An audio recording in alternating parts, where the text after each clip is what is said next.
क्योंकि अभी न्यायालय में आप लोग देख रहे हैं कि न्यायालय में मामला चल रहा है, न्यायालय ने सजा भी दिया है, न्यायालय ने ही डॉक्टर का कुर्की जब्ती का आदेश दिया, कुर्की भी हुई है, अभी भागा हुआ है डॉक्टर। आगे सुनीता की जिंदगी बचाने के लिए, किडनी की व्यवस्था के लिए और जो भी सुनीता किडनी कांड में नामजद उनके परिवार के लोगों के द्वारा बनाया गया था, जो भी अभियुक्त है, जिन पे अभी तक कार्रवाई नहीं हुई है, आर.के. सिंह फरार चल रहा है, इन सभी बातों को लेकर हम लोग बहुत जल्द हाई कोर्ट से लेकर सुप्रीम कोर्ट किया। और इसके लिए से ये समाज सेवा के रूप में है और मतलब कि बहुत से योजना सरकार की चल रही है, केंद्र सरकार की, राज्य सरकार की योजना को वो भी मतलब धरातल पर मतलब कि जो है आप ले जाने का और लोगों को जागरूकता करके दिलवाने का भी काम करते हैं। इस पर भी आप मतलब कि विशेष तौर पर काम कर रहे हैं, इस पर क्या कहेंगे?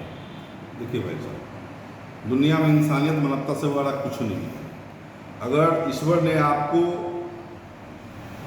दो पैसे दिया है और किसी ज़रूरतमंद इंसान के लिए आप समय पे ज़रूरत पड़ने पर दो पैसे से अगर हेल्प कर देते हैं, उसके दुख सुख में आप साथ खड़े हो जाते हैं, तो इंसानियत के लिए, मानवता के लिए इससे बड़ी चीज़ नहीं हो सकता है। तो हमारा सीधा सिंपल सा सोच है, इस दुनिया में हम न कुछ लेकर आए हैं, न इस दुनिया में हम कुछ लेकर जाएंगे। हमारा एक ही सोच है, अगर हमें ऊपर वाला कुछ दिया है तो हमें किसी दूसरे को मदद करना चाहिए, और यही सबसे बड़ा कर्म है, और दुनिया में कुछ नहीं है। तो जो आदमी सोच रहे हैं कि किसी को मदद करे, उनसे क्या अपील करना चाहेंगे?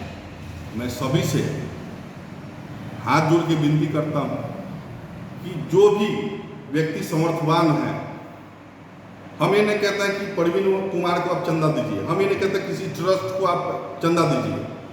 आपके घर के आसपास हो, चाहे दूर दराज कि कोई व्यक्ति जरूरतमंद आपकी नज़र में हो, अगर कोई ऐसे जरूरतमंद व्यक्ति है और आप समर्थवान हैं, तो थोड़ा ही सही मदद जरूर करना चाहिए। बराबर देखते हैं कि प्रखंड का मामला होता है, चाहे मतलब कि जिला का मामला होता है, तो अगर कोई योजना का हो, चाहे किसी मैटर हो, उसमें बढ़ चढ़ के हिस्सा लेकर उनका काम करवाने का काम करते हैं। इस पर क्या कहेंगे? अब मैं इस पर अच्छी रोशनी डालने का काम करूँगा आप लोग के माध्यम से, और आपने सवाल भी बहुत बेहतर किया है। सुनीता जिस गांव की बेटी है, जिस प्रखंड की वो बेटी है, वो आरक्षित सीट है सकरा। वहाँ पे जब भी कोई विधायक बनेगा तो एक दलित समाज का ही बेटा होगा। सुनीता भी तो दलित की बेटी थी।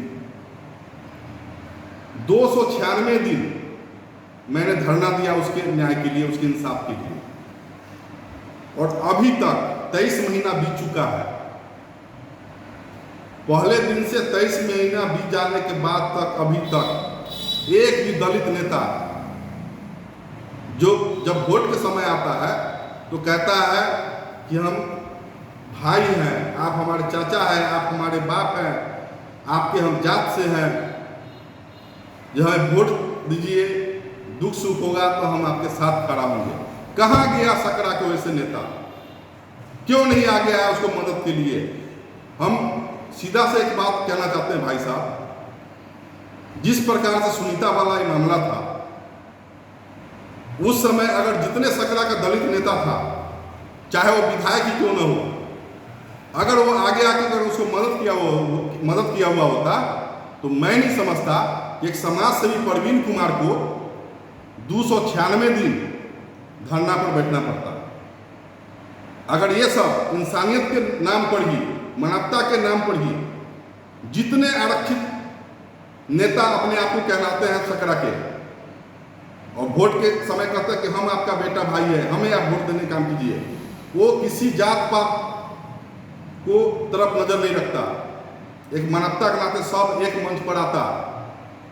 मैंने तो कहा था, आप लोग के मीडिया बंधु के माध्यम से बोला था कि राजनीतिक अपनी जगह है, आप लोग मानवता के नाते अपने अपने जो भी आप जिस पार्टी से हैं, अपने अपने आला कमानों को पटना से लेकर दिल्ली तक इस बात को आप सूचना दीजिए, इस बात को उठाइए कि एक हमारे समाज की बेटी के साथ अन्याय हुआ है, उसको इंसाफ मिलना चाहिए।